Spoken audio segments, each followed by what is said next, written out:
Welcome to For Flow with Chloe, where today we have Neptune re-entering Aries after it retrograded back into Pisces. I have a feeling things are going to get a little bit clearer moving forward with Neptune in Aries. We also had Mars move into Aquarius to join every other energy going. And I'm pulling from the Lightseers deck because I have not used it absolutely ages. I think it's fallen out, isn't it? It's not being very generous. Oh, she says. So the 9 of Cups, bada bing. So taking a leap, an emotional leap.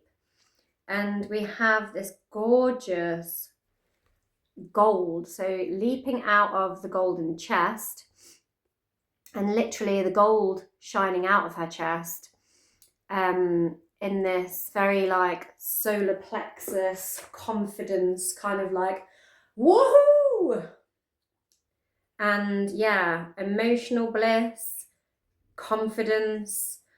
Cups represent our emotions. We've got 9 of them. And it's oh so golden. Jupiter in Pisces. That is my cat chasing a plastic ball around the room. So yeah, big, expansive, dreamy wisdom a go-go with Jupiter in Pisces.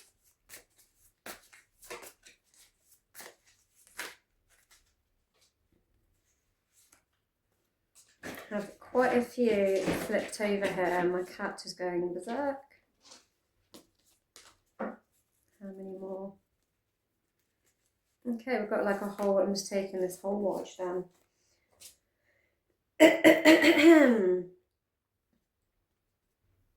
So, the 7 of Cups. Whilst Neptune was in Pisces, you may have found things to be a little bit like this. Bit topsy-turvy, don't know if I'm going up or down. It's all flowing through downstream, but I'm getting like caught up in which of these situations to choose. We've got like a serpent tail and a bat wing and, you know, all kinds of strange situations. And it's like, should I go for this one? Should I go for that one? Like, what's under the cup? Can't quite see. Like that game where, you know, they're always shuffling. It's like, keep your eye on it, keep your eye on it. Like misdirection and not quite knowing what you're gonna. Sorry, my cat's going mad in the background. Not quite knowing what you're gonna get, and you know, misleading opportunities and not being able to see clearly.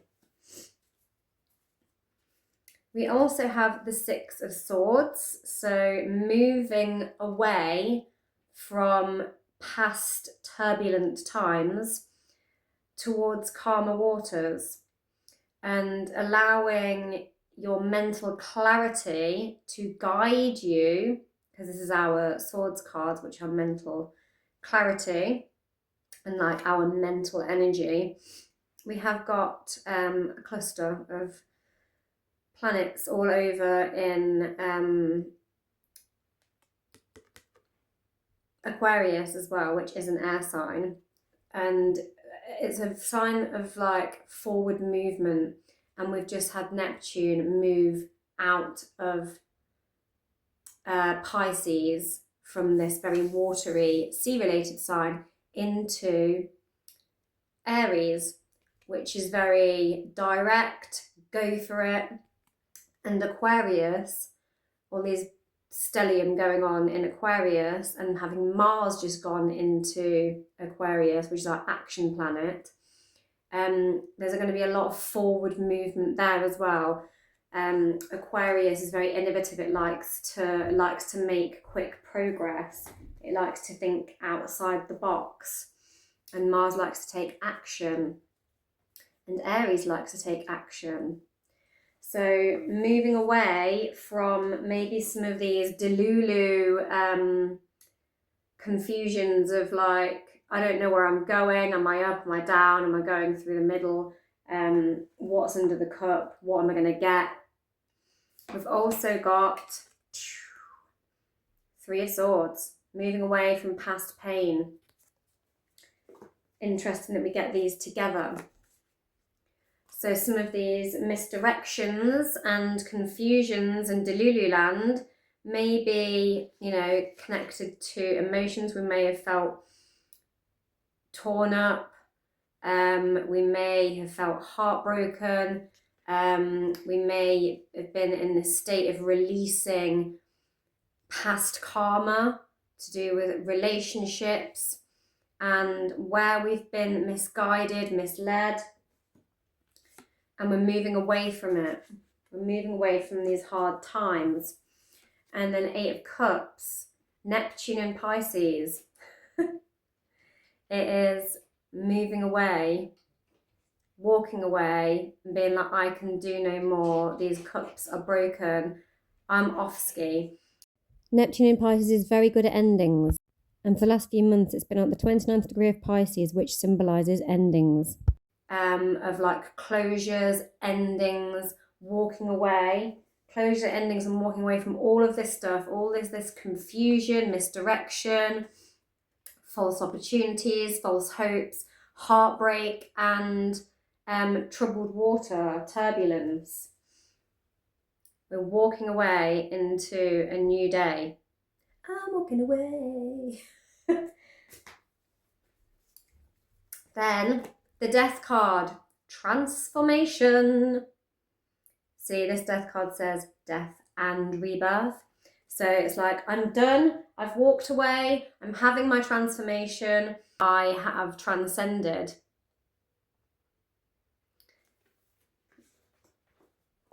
I've shed my skin, I've shed my past, all of this cray-cray, shed it all away. And we also have the Emperor. We have a big ram skull in the background. The Emperor is sat on the big planet Mars that looks like a beanbag. And he's got his chess piece there. So he's strategizing. You know, the Emperor is very, in this deck, symbolic of Aries, and we have just had Neptune move into Aries. So I found that very interesting. But it's like he's considering where to place his piece on the board. You know, where's he claiming his stakes, and what strategy is he going to take to step into his personal power? How is he going to exert himself? How is he going to take action? Now we've released all of this crazy past karma and past pain, past hurt, because we want to be here. We want to be all like Jupiter in Pisces. Woohoo! And we have the Queen of Swords. So you have a king and a queen. And I was saying about lots of fire energy with Aries and Neptune moving into Aries, and lots of air energy with Mars moving into Aquarius, and you know, Venus is there, Mercury's there, the sun's there, and they're all having conjunctions. Did I say Mercury's there as well? They're all having conjunctions to Pluto, which is the, you know, it can a planet that can be associated with destruction. So again, endings, but with it being in Aquarius, it's like endings for a new cycle.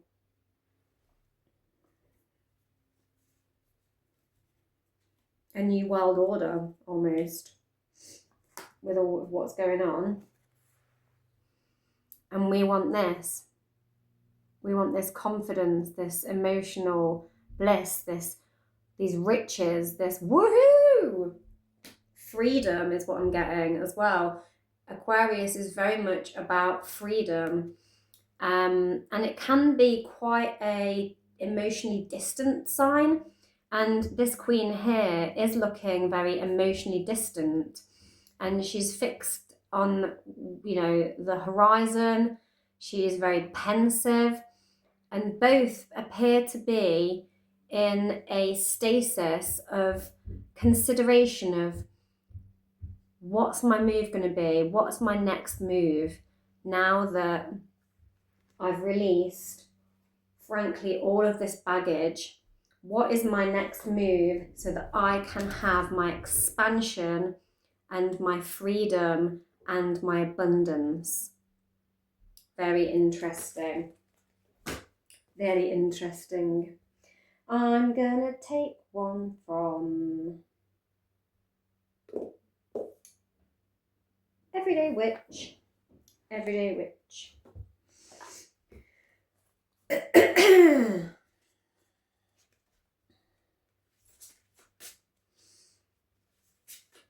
We will have Saturn move into Aries as well.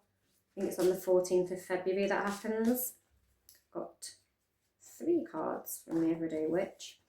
And then on the 20th, I think it is, Saturn and Neptune have their grand conjunction or their great conjunction. Big ass conjunction, very important one, in Aries. So that's what I can see on the cards. We have strength and resilience. You're going to need to get grounded. We've got a lot of wind, a lot of very busy air vibes going on here. But how is she, you know, withstanding the turbulence of the times? She is standing her ground, as strong as stone. She has got very sacred looking stones around her as well. And she is grounding in. She is trusting her own inner strength and rooting down in there, and not allowing herself to be bowled over by this turbulence. We also have air magic. What was I saying about all that Aquarian stuff? Lots of fire and air incoming. Things are going to be starting to pick up the pace, and we're going to be getting a bit transient. Things are going to be start moving at a quick pace. And he's got his falcon here, and he's penning out a letter with his quill, has his incense, and there's all this divine magical sparkles coming in the window. This is very much like this, you know, this pensiveness. Maybe that's the falcon in the background. So it's like a message coming in, like a message, a higher, clarid understanding from the higher realms. Really clear thinking and decision making and communication on that card.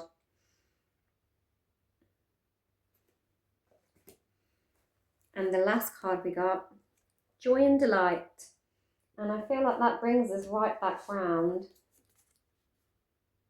to this one. Very similar, almost acrobat-like poses in both of them.